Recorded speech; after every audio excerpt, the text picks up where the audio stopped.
Hello bachcho, let's discuss this question. The similarity of bone structure in the four limbs of many vertebrates is an example of A. Homology, B. Analogy, C. Convergent evolution या D. Adaptive radiation.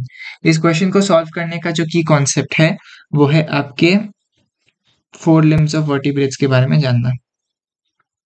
Four limbs of vertebrates, तो अगर आप four limbs of vertebrates की बात करें तो ज्यादातर vertebrates में आपको फोर लिम्स में क्या क्या बोन्स दिखती है? ह्यूमरस दिखती है, आपको रेडियस एंड अल्ना दिखेगी, साथ ही साथ आपको कार्पल्स दिखेगी,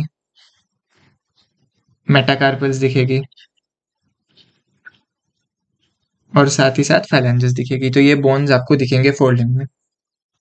अभी ये जो स्ट्रक्चर है ना फोर लिम्स ऑफ वर्टिब्रेट्स में, मोस्ट वर्टिब्रेट्स में फोर लिम्स में यही बोन्स रहते हैं, इनका नंबर भी मोर और लेस सेम ही रहता है।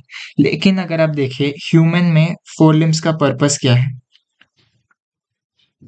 अगर हम पर्पस ऑफ फोर लिम्ब की बात करें तो ह्यूमन में ग्रास्पिंग के लिए फोर लिम्स दिए गए हैं, मतलब इवॉल्व हुए हैं। एक चीता में वो फोर लिम्स रनिंग के लिए अडेप्ट हुए हैं। एक वेल में वही फोर लिम्स फ्लिपर के फॉर्म में बेसिकली इवॉल्व हुए हैं।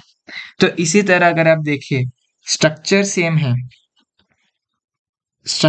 सेम है लेकिन पर्पसेस डिफरेंट है।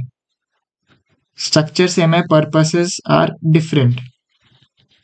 तो इसका मतलब क्या हुआ?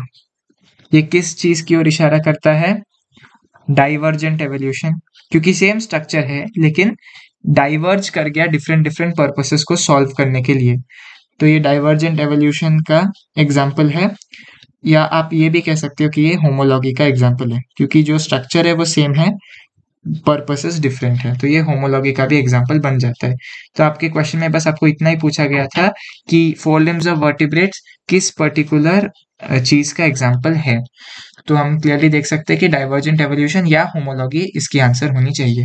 ए कहता है होमोलॉजी बिल्कुल सही, बी एनालॉजी गलत, सी कन्वर्जेंट एवोल्यूशन गलत, डी अडैप्टिव रेडिएशन भी गलत। So the correct option to this question is option A, homology.